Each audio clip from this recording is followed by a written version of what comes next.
Hi, hello, welcome to Icon India YouTube channel. Please do watch and subscribe to our channel. Okay, మనం ఈ వీడియోలో గత సంవత్సరం ఆర్ఆర్బీలో వచ్చిన క్వశ్చన్స్ని డిస్కస్ చేస్తున్నామండి. అందులో భాగంగా మనం ఇప్పుడు 111 to 120 ఈ 10 క్వశ్చన్స్ ఈ వీడియోలో డిస్కస్ చేద్దామండి. Right, okay. ఫిజిక్స్లో ఒక్కసారి ఏ ఇయర్లో ఏ క్వశ్చన్ వస్తుందో మీరు చూస్తూ ఉండాలి, కొద్ది ప్రాక్టీస్ చేయండి. Odometer in vehicles measure. So odometer దేనికి యూస్ చేస్తామండి? డిస్టెన్స్.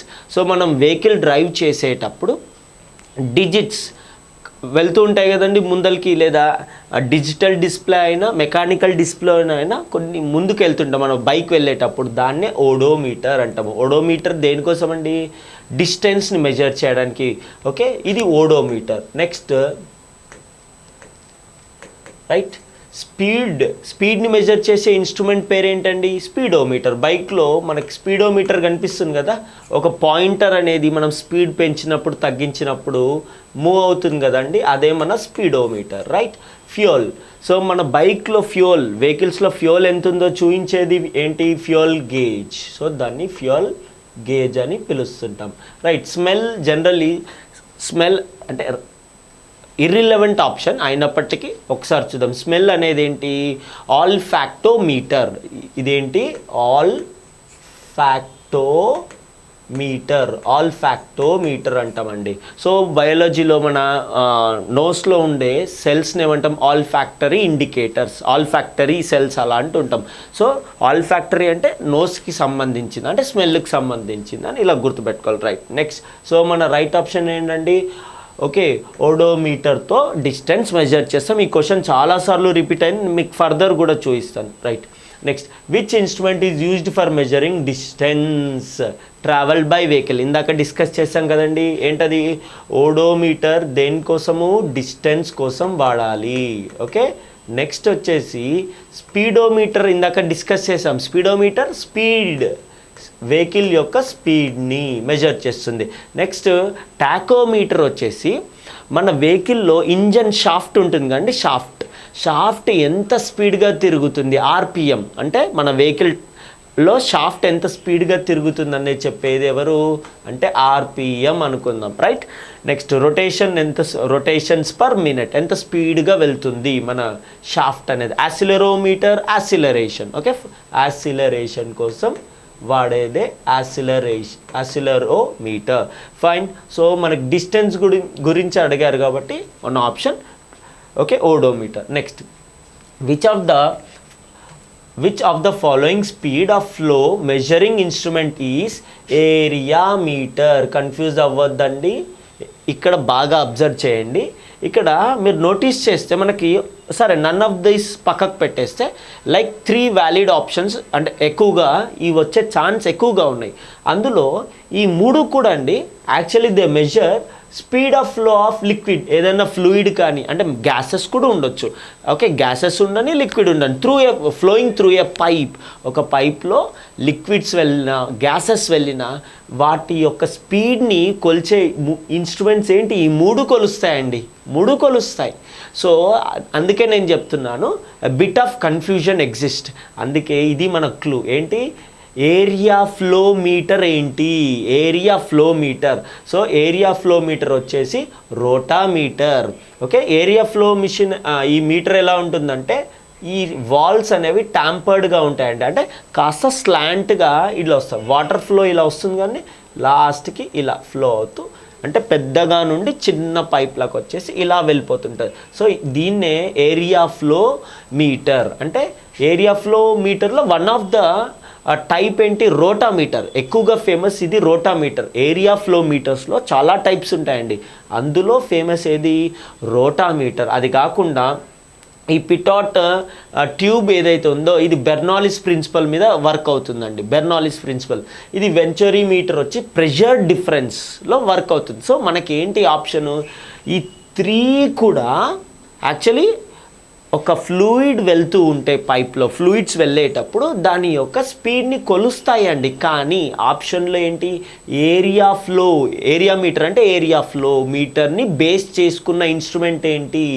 రోటామీటర్. బాగా గుర్తుపెట్టుకోవాలి. Right, further. నెక్స్ట్, టాకోమీటర్ ఇందాక కూడా డిస్కస్ చేసాము. నేను అందుకే ప్రతి ఆప్షన్స్ ఎందుకు చెప్తుంటాను, ఇందుకే ఏ క్వశ్చన్ ఎప్పుడు వస్తుందో తెలియదు. టాకోమీటర్ అనేది ఏం మెజర్ చేస్తుంది? ఆర్పిఎం. ఇందాకే డిస్కస్ చేసాం. So what is our right option? RPM. Okay okay next వచ్చేసి మనకి ఇక్కడ టార్క్ ఉంది. ఓకే, టార్క్ మీటర్ అని చెప్పాలి. బైక్లో మన టైర్ వీల్ ఉంది కదండి, తిరుగుతుంది. ఎంత స్పీడ్గా తిరుగుతుంది అంటే టార్క్ అంటుంటాం. Okay right. ఒక ఫోర్స్ అప్లై చేయడం వల్ల ఒక రొటేషన్ వస్తుంది, కానీ రొటేషన్ మూమెంట్ వచ్చిందిగా, ఇలాంటి వాటిని టార్క్స్ అంటాం. ఇప్పుడు డోర్ని మనం పుష్ చేస్తాం. సో ఏమైంది, అది రొటేట్ అవుతున్నట్టుగా వస్తుంది కదండి, సర్క్యులర్ వేల అలాంటి వాటిని టార్క్స్ అంటుంటాం. ఇది టార్క్ మీటర్ అనాలి. రొటేషనల్ కైనెటిక్ ఎనర్జీ, సింపుల్గా కైనెటిక్ ఎనర్జీ క్యాలరీమీటర్ అని గుర్తుపెట్టుకుందాం. డిస్టెన్స్ మెజర్ చేసే ఇన్స్ట్రుమెంట్ ఏంటి? ఓడోమీటర్. ఇది ఓడోమీటర్. రొటేషనల్ కైనెటిక్ ఎనర్జీకి ఏ మిషన్ అండి? క్యాలరీమీటర్. నెక్స్ట్ టార్క్ వచ్చేసి టార్క్ మీటర్ అంటే సరిపోతుంది. Next torque meter. Next RPM. మన అసలైన ఆప్షన్ ఏంటి? Okay, tachometer. Right. Next multimeter consist of. Okay, multimeter పేరులోనే ఉంది కదండి, మల్టీ, చాలా మీటర్స్ కలిపి ఉన్నాయి. అదేంటి? Volt meter. ఓకే, వోల్టేజ్ని కొలిచేది ఏంటండి? Volt meter. Right. Current meter, మనకి కరెంట్ మీటర్ తక్కువగా పిలుస్తాం, యాక్చువల్లీ దీన్ని అమ్మీటర్ లేదా ఆంపియర్ మీటర్ అని కూడా అనొచ్చు, పర్లేదు. ఇది కరెంటుని కొలిచేదండి. ఇది కరెంటుని కొలిచే మిషన్ పేరు కరెంట్ మీటర్ లేదా యాక్చువల్లీ అమ్మీటర్ అని టెక్నికల్గా పిలవాలి. అమ్మీటర్. ఓమ్ మీటర్ అనేది ఏంటి? రెసిస్టెన్స్, కరెంట్ ఎంత ఆగుతుంది ఆ పర్టికులర్ కండక్టర్లో ఎంత కరెంట్ ఆగుతుంది, రెసిస్టెన్స్ని ఓమ్ మీటర్ రెసిస్టెన్స్ని మెజర్ చేస్తుంది. ఇవన్నీ ఉన్నాయి కదండి, ఇవన్నీ కలిపితేనే మల్టీమీటర్ అవుతుంది. ఓకే, కరెంట్ ఓమ్ మీటర్ కదండి, 3 ఉంటాయండి. ఇందులో మొత్తం 3 ఉంటాయి. వోల్టేజ్ మెజర్ చేయొచ్చు, కరెంట్ మెజర్ చేయొచ్చు, రెసిస్టెన్స్. అందుకే ఈ ఒక్క మీటర్లో 3 మీటర్స్ చేసే పని ఉంది కదా, అందుకే మనం దీన్ని ఏమనాలి? Multimeter. Right. So option is D. Next, what is false about Richter scale? So మీరు వినే ఉంటారు రెక్టార్ స్కేల్ గురించి. ఓకే, ఎర్త్క్వేక్స్ వచ్చినప్పుడు రెక్టార్ స్కేల్లో ఇంత నమోదయ్యింది అనే ఒక నెంబర్స్ వింటుంటారు కదా, అదే ఇది. ఓకే, రెక్టార్ స్కేల్ గురించి ఏది తప్పుని సెలెక్ట్ చేయాలి. చలో, it was developed by Charles Richter. ఆయన పేరే రెక్టార్ కాబట్టి ఆయన పేరు ఇచ్చుకున్నాడు. And Gutenberg in 1935. సో ఇది కరెక్టే అండి, ఎందుకంటే ఈయననే డెవలప్ చేశారు. It is a logarithmic scale. So ఈ స్కేల్ ఎలా ఉంటుందంటే 10^1, 10^2, 10 స్క్వేర్, 10 క్యూబ్, ఇలా 10 పవర్స్లో వెళ్తుందండి.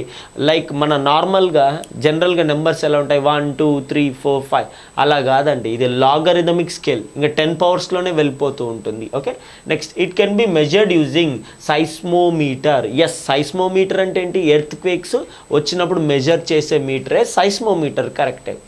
ఏ magnitude of 8 to 9 on Richter scale means light earthquake, చిన్న ఎర్త్క్వేక్ అని చెప్తున్నాడు. ఆప్షన్లు ఏమంటున్నాడు? రెక్టార్ స్కేల్లో 8 to 9 కానీ వస్తే చిన్న ఎర్త్క్వేక్ అన్నాడు అండి, తప్పు. యాక్చువల్లీ 8 to 9 అనేది చాలా విధ్వంసాన్ని క్రియేట్ చేస్తుంది. ఓకే, ఇది ఒక పెద్ద ఎర్త్క్వేక్ అండి, డివాస్టేటింగ్ ఎర్త్క్వేక్, చాలా డ్యామేజ్ చేసేస్తుంది, బిల్డింగ్స్ పడేయడం అలాంటివి చేస్తారు. మరి లైట్ ఎర్త్క్వేక్ దేనికి వస్తుంది అంటే జనరల్గా మనం రెక్టార్ స్కేల్లో 4 లేదా 5, 4 to 5 ఆ మధ్యలో అలా తీసుకోవచ్చు. 4 to 5 we can consider like light earthquake, లేదా రైట్. ఒకవేళ ఆప్షన్ 4 కూడా లేదనుకో, అంతకంటే చిన్నవి తీసుకున్నా పర్లేదు. It depends on the options. Okay, but 8 to 9 అనేది ఒక మేజర్ ఎర్త్క్వేక్ అండి, చాలా పెద్ద ఎర్త్క్వేక్. రైట్. ఇక్కడ ఆప్షన్ తప్పు ఏంటి? తప్పుని సెలెక్ట్ చేయమన్నాడు. So option D. Next, instrument used for measuring density of liquid is. Okay, so ఇక్కడ ఒక్కొక్క దాన్ని చూపిస్తానండి. హైగ్రోమీటర్ అనేది హ్యూమిడిటీని మెజర్ చేస్తుంది. హ్యూమిడిటీ అంటే ఏంటండి?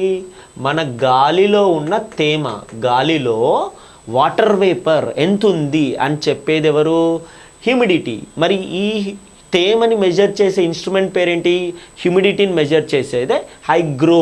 పేరు కొద్ది కన్ఫ్యూజ్ అవ్వద్దండి, జీ ఉంది ఇక్కడ, డి ఉంటుంది, పేరు కన్ఫ్యూజ్ అవ్వద్దు, పేరులో ఒక వర్డ్లో పోతుంది. ఓకే, హైగ్రోమీటర్ తేమను చెప్తుంది, మన గాల్లో తేమ ఎంత ఉంది. అలాగే హైడ్రో అంటే ఏంటి? పేరులో వాటర్. ఓకే, ఇది ఏం చేస్తుందండి? Densities of different liquids densities ఎలా ఉన్నాయి అంటే దీన్నే సింపుల్గా రిలేటివ్ డెన్సిటీస్ లేదా సింపుల్గా డెన్సిటీ అనుకుందాం. రిలేటివ్ డెన్సిటీ ఆఫ్ లిక్విడ్స్ వాటి యొక్క సాంద్రత ఎలా ఉన్నాయి అని చెప్పేసి డిస్కస్ చేసేదే హైడ్రోమీటర్. సో మనకి ఇచ్చిన ఆప్షన్ ఏంటి? డెన్సిటీ ఆఫ్ లిక్విడ్సే కదా. సో మన ఆప్షన్ బి. సార్ ఎనీహో మిగతా ఆప్షన్స్ కూడా ఒకసారి డిస్కస్ చేద్దాం, ఎందుకంటే మేబీ ఫర్దర్ రావచ్చేమో. ఓకే, హైప్సోమీటర్ అంటే సింపుల్గా ఇలా గుర్తుపెట్టుకుందాం. హైట్ అని గుర్తుపెట్టుకుందాం, హైట్. సో ఇది హైట్స్ని మెజర్ చేసి చెప్పే ఒక ఇన్స్ట్రుమెంట్ పేరే హైప్సోమీటర్. ఫ్యాతో అంటే హైట్కి ఆపోజిట్ ఫ్యాతో. సో ఇది వచ్చేసి డెప్త్ చెప్తుందండి, ఎంత లోతు ఉంది ఒక ప్రదేశం, ఎంత లోతు ఉంది అని చెప్పేసి చెప్పేదే ఫ్యాథోమీటర్. హైట్. సో మన రైట్ ఆప్షన్ ఏంటండి? హైడ్రోమీటర్. ఈ ఆప్షన్స్ గుర్తుపెట్టుకోవాలి. ఎక్కువగా హైడ్రోమీటర్ మీద క్వశ్చన్స్ అరైజ్ అవుతుంటాయి. So please do note that. Next, which instrument is used for discovering the things in water లోపట ఏమన్నా వస్తువులు ఉన్నాయి అనుకోండి. ఓకే, దాన్ని ఎలా డిటెక్ట్ చేయాలి? ఏ ఇన్స్ట్రుమెంట్ ఇందులో ఏం యూజ్ చేయాలి అంటే జనరల్లీ లేజర్ యూస్ చేయమండి. అసలు లేజర్కి దీనికి సంబంధం లేదు. జనరల్లీ లేజర్ ఏం చేస్తుంటాం? కట్టింగ్ చేస్తుంటాం. ఓకే, కట్ చేయడానికి లేదా చిన్న చిన్న హోల్స్ అలా ఏమన్నా మిషనరీ పార్ట్స్లో హోల్స్ ఉంటాయి కండి, హోల్స్ని గుర్తుపట్టడానికి ఎక్కడ క్రాక్స్ వచ్చాయి అలాంటివి వాటి కోసం లేజర్ యూస్ చేయాలి. ఓకే, లేజర్ హోల్స్ ఎక్కడ ఉన్నాయా, క్రాక్స్ ఎక్కడ ఉన్నాయా అలాంటి లేదా కట్టింగ్ కోసం యూస్ చేస్తాం లేజర్. And radar. ఈ రేడార్ అండి జనరల్లీ ఎయిర్లో వాడతాం. లైక్ ఎయిర్ క్రాఫ్ట్ తెలుసు కదండి, యుద్ధ విమానాలు కానీ మన ఏరోప్లేన్స్ కానీ హెలికాప్టర్స్ కానీ ఇవన్నీ వెళ్తూ ఉంటాయి గాల్లో. అలా వెళ్ళేటప్పుడు వాటి చుట్టుపక్కల ఏమైనా బర్డ్స్ వస్తున్నాయా, శత్రువులు వస్తున్నారా, మిసైల్స్ వస్తున్నాయా, ఏమొస్తున్నాయి, అసలు మన దగ్గరలో ఎలా ఉంది, మన చుట్టూ ఎలా ఉందని చెప్పేదే రేడార్. రేడార్ ఎక్కడ యూస్ చేస్తాం? గాల్లో యూస్ చేస్తాం. అంటే సింపుల్గా హెలికాప్టర్స్, ఏరోప్లేన్స్, ఫైటర్ జెట్స్ ఉంటాయి కదండి, అలాంటివి రేడార్ని యూస్ చేస్తాయి. రేడారే డిటెక్ట్ చేస్తుంది. Okay, right. నెక్స్ట్, ఇదేంటి? Sonar.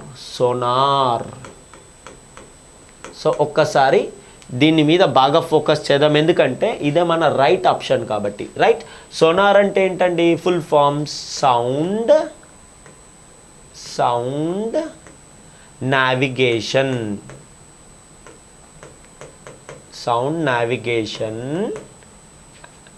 and ranging. Okay, so sonar full form లాగా అర్థం ఏంటి? Abbreviation sound, navigation and ranging, ఇదండి దీని మీనింగ్. ఓకే, సౌండ్ పంపిస్తూ నావిగేట్ అంటే ట్రావెల్ అవ్వడం, జర్నీ చేయడం. మరి అంతేకాకుండా రేంజింగ్ కూడా చేయడం. అంటే రేంజింగ్ అంటే ఏంటి? ఇప్పుడు నేను ఇక్కడ ఉన్నా, సపోజ్ అక్కడ ఒక పర్వతం ఉంది. ఓకే, ఆ మౌంటైన్ ఎంత డిస్టెన్స్లో ఉందో నేను ఇక్కడ నుండే చెప్పాలి బై యూజింగ్ ఏంటి? సోనార్. అంటే ఈ ఇన్స్ట్రుమెంట్ యూజ్ చేస్తే దూరంలో ఉన్న ఆబ్జెక్ట్స్ కూడా ఎంత దూరంలో ఉన్నాయో కూడా చెప్పొచ్చు. ఓకే, డోంట్ వరీ, నేను ఇప్పుడు డిస్కస్ చేస్తాను ఎలా చెప్తారు సార్ ఈ ఫిజిక్స్లో, ఇది ఎలా యూజ్ చేస్తారో ఒకసారి నేను చెప్తానులేండి. ఓకే, సో రైట్ ఆప్షన్ ఏంటి? సోనార్ అంటే ఏంటి? సౌండ్. నావిగేషన్ అంటే ట్రావెల్ చేయడం, సౌండ్తో ట్రావెల్ అవుతూ ఆబ్జెక్ట్స్ ఎంత దూరంలో ఉన్నాయో కూడా కనిపెట్టవచ్చు. అంతే కదండి. ఇప్పుడు మనం ఓషన్లో వెళ్తూ ఉన్నాం, ఒక పడవ కింద ఎంత డెప్త్ ఆఫ్ వాటర్ ఉంది, అసలు వాటర్ డీప్ ఉందా లేదా కింద ఏమైనా సపోజ్ ఏమన్నా తాకే ఛాన్సెస్ ఉందా, ఏమైనా ఓకే వాటర్ లోపల కూడా కొన్ని పర్వతాలు ఉంటాయి కదా, అలాంటివి ఏమైనా తాకే ఛాన్సెస్ ఉందా, లేదా ఐస్బర్గ్ అలాంటివి ఏమైనా తాకే ఛాన్సెస్ ఉన్నాయా అని చెప్పేసి మనం ముందే డిటెక్ట్ చేసి, అంతే కదండి. సోనార్తో మనం ఫర్దర్ ఓకే, ఎనిమీస్ ఎవరన్నా వస్తున్నారా అది కూడా డిటెక్ట్ చేసా. ఇదే కాకుండా ఓకే, ఫిషెస్ ఎక్కడ ఉన్నాయి, కింద వెజిటేషన్ ఉంటుంది కానీ సముద్రంలో కూడా కింద చెట్లు అవి ఉంటాయి కదా, ఆ ల్యాండ్స్కేప్ ఎలా ఉంది అది కూడా మనం ప్లాట్ చేయొచ్చండి సోనార్తో. చాలా మల్టిపుల్ యూజెస్ ఉన్నాయి, బట్ మెయిన్ యూజ్ ఏంటంటే మెయిన్గా యూజ్ చేసే డెప్త్ కోసం. అంటే ఇది one of the primary use, ఇంకా కూడా ఉన్నాయి. So one of the main use ఏంటి, వాటర్ యొక్క డెప్త్, ఒక ఆబ్జెక్ట్ ఎక్కడ ఉంది అని ఎనిమీస్ని కూడా డిటెక్ట్ చేసుకోవచ్చు. Okay fine, sonar. Okay, scuba మీరు వినే ఉంటారు, స్కూబా డైవింగ్ అని విన్నారా? ఓకే, ఇది లైక్ ఆక్సిజన్ మాస్క్ పెట్టుకుని ఒక చిన్న కైండ్ ఆఫ్ స్పియర్ లాగా ఉంటుంది. వీటితో మనం కిందికి వెళ్ళేసి ఎంటర్టైన్మెంట్ పర్పస్ కానీ లేదా ఏదైనా రీసెర్చ్ పర్పస్ కానీ మిలిటరీ పర్పస్ కానీ ఏ దానికోసమైనా స్కూబాని వాడుకోవచ్చు. ఇది గవర్నమెంట్ కూడా మనకు లీగల్గా పర్మిషన్ ఇస్తుంది, ఎవరన్నా వెళ్ళొచ్చు స్కూబా డైవింగ్ చేసుకొని రావచ్చు అండి ఇది. ఓకే, ఎవరన్నా యూస్ చేయొచ్చు స్కూబా, రైట్. సో మన రైట్ ఆప్షన్ ఏంటి, సోనార్. సార్ సోనార్ ఎలా పనిచేస్తుందో చెప్తానని చెప్పారు. ఓకే, దానికోసం I don't want to take more time, ఒక చిన్న ఎగ్జాంపుల్గా చూద్దాం. ఇది మన షిప్ అనుకుందాం కాసేపు, రైట్. సో ఈ కింద ఈ మొత్తం వాటర్ ఉంది కదండి, రైట్. ఇది మొత్తం మన ఓషన్లో వాటర్ ఉందని అనుకుందాం. చలో, ఇప్పుడు ఈ బోట్లో ఒకవైపు మనకేముంటుంది, సిగ్నల్ ట్రాన్స్మీటర్ సిగ్నల్స్ని పంపిస్తుంది, అంటే సౌండ్ని పంపిస్తుంది. ఓకే, సౌండ్ ఎలా ఉంటుంది, అల్ట్రాసోనిక్ సౌండ్. సో ఈ సౌండ్ని చిన్న వేవ్స్ లాగా ఇలా వేవ్స్ ఈ వేవ్స్ అనేది అన్ని వైపులా వెళ్తుందండి. సపోజ్ ఇక్కడ ఒక ఆబ్జెక్ట్ ఏదో ఉందనుకుందాం, ఇక్కడ ఏదో ఆబ్జెక్ట్ ఉంది, లేదా ఎనిమీ యొక్క సబ్మెరైన్ ఉందనుకుందాం, ఎనిమీ యొక్క సబ్మెరైన్. సో ఎప్పుడైతే ఈ వేవ్స్ వచ్చేసి ఈ సబ్మెరైన్ని తాకాయో, వేవ్స్ ఏమవుతుందండి, జస్ట్ లైక్ లైట్ అద్దం మీద పడి ఎలా రిఫ్లెక్ట్ అవుతుందో ఈ వేవ్స్ కూడా ఈ పర్టికులర్ ఎనిమీ సబ్మెరైన్ మీద పడి రివర్స్ వేవ్స్ అనేవి వెళ్తాయి. మళ్ళీ వేవ్స్ రివర్స్ ఇలా వెళ్ళి ఇక్కడ ఇట్ సైడ్ షిప్లో ఒక వైపు ఏమో ట్రాన్స్మీటర్ ఉంటుంది, ఇంకో వైపు ఏమో రిసీవర్ ఉంటుంది. ఈ ట్రాన్స్మీటర్ నుండి వేవ్స్ వెళ్ళాయి, తాకాయి, మళ్ళీ రిసీవర్కి వచ్చాయి. ఈ టైంలో ఎంత టైం తీసుకుంది అండ్ ఎంత డిస్టెన్స్ ఉంది మనకు తెలుసు అనుకోండి, రైట్. ఎంత టైం తీసుకుంది మనకు జనరల్లీ వెలాసిటీ అంటే ఏంటి ఫార్ములా, డిస్ప్లేస్మెంట్ బై టైం అనుకుంటే, displacement by time sorry for that. Velocity formula ఏంటి, డిస్ప్లేస్మెంట్ S/T అనుకుంటే, ఫర్ ఎగ్జాంపుల్ మన షిప్ నుండి ఇది ఒక పర్టికులర్ దూరంలో ఉంది, S ఒకసారి ట్రావెల్ అయింది, మళ్ళీ సెకండ్ టైం కూడా ట్రావెల్ అయింది కదండి. సో అందుకే నేను 2S అని పెడతా, లేదా 2D డిస్టెన్స్ 2D అని తీసుకున్నా, okay what ever it is. So మొత్తానికి ఒక డిస్టెన్స్ ఇంకో డిస్టెన్స్, రెండు సార్లు. అందుకే టోటల్ టైం ఎంత పట్టింది, మనం వేవ్స్ పంపించేటప్పుడు టైం ఎంత, తిరిగి వచ్చేనాక టైం ఎంత, దీన్ని డివైడ్ చేసుకుంటే మనకు వస్తుంది. ఎలా, ఇదిగో వెలాసిటీ అంటే మనం పంపించే ఈ వేవ్స్ యొక్క స్పీడ్ అండి, వేవ్స్ యొక్క స్పీడ్నే velocity. Time it side transpose చేస్తాం, velocity into time is equal to 2S. ఈ T ఇక్కడికి వచ్చింది అంతే, రైట్. ఈ T అనేది ట్రాన్స్పోజ్ చేసాం, ఫైన్. ఇప్పుడు మనకు ఓన్లీ డిస్ప్లేస్మెంట్ కావాలి కదండి, V ఇంటూ T, ఈ 2 కిందికి వచ్చేస్తుంది ట్రాన్స్పోజ్ అయినప్పుడు. సో ఈ ఫార్ములాని యూస్ చేస్తూ మన నుండి శత్రువులు ఎంత దూరంలో ఉన్నారో కూడా చెప్పచ్చు. This is the use of sonar మీద కూడా క్వశ్చన్స్ ఉంటాయండి. So please do take care. Echolocation, echolocation in ship is used for measuring, ఇందాక కూడా చెప్పాము. So same kind of concept, ఇది కూడా సోనారే అండి, ఇది కూడా సోనార్ బేసే. సో ఈకోలొకేషన్ అంటే మనం సౌండ్ పంపిస్తూ ఆబ్జెక్ట్స్ ఎంత దూరంలో ఉన్నాయో తెలుసుకోవచ్చు. ఇందాక చెప్పా కదా ఫార్ములా ఏంటి, velocity is equal to 2D లేదా 2S what ever it is, 2S/T అనుకుంటే ఇందాక చెప్పిందే సేమ్ ఫార్ములా అండి. So S is equal to velocity into time, ఇది పైకి వెళ్తుంది, 2 కిందికి వెళ్ళాలి, న్యూమరేటర్ కిందికి రావాలి, డినామినేటర్ పైకి వెళ్ళాలి, ఇది చెప్పేస్తుంది. సో జనరల్లీ ఎస్పెషల్లీ వాడేది దేనికోసం అని చెప్పా, సోనార్ యొక్క మెయిన్ ఉద్దేశం వాటర్ డెప్త్ని, మెయిన్ ఉద్దేశం. సో అందుకే నేను ఆప్షన్ ఏం సెలెక్ట్ చేసా, డెప్త్ ఆఫ్ వాటర్. ఇవి కూడా ఉన్నాయండి, బట్ ఇవన్నీ మనకు సెకండరీ. ఓకేనా, right. Next dash is type of echolocation. Echolocation ఏంటండి, ఇందాక కూడా చెప్పా, సోనార్. సో సోనార్ అంటే ఏమని చెప్పా, ఎస్ఓ అంటే ఏంటండి సౌండ్. ఎన్ అంటే ఏంటండి నావిగేషన్, అంటే ప్రయాణించడం, రైట్, జర్నీ చేస్తాం కండి. ఏ అంటే ఏంటండి అండ్. ఆర్ అంటే రేంజింగ్ అంటే ఏంటి, దూరాలని కనిపెట్టడం, అంటే మన నుండి చాలా దూరంలో ఉన్న వాటిని కూడా వెళ్ళకుండా, అసలు టేప్ అలాంటివి కాకుండా జస్ట్ సౌండ్తో ఇలా రేంజింగ్ చేయొచ్చండి. ఓకే, సో మన ఆప్షన్ ఏంటి, ఈకోలొకేషన్ కూడా రేంజింగ్కి సంబంధించిందే. సో ఐ హోప్ ఆ వీడియోస్ మీకు నచ్చుతున్నాయని అనుకుంటున్నానండి. Okay, please do like and subscribe to our channel. Thank you.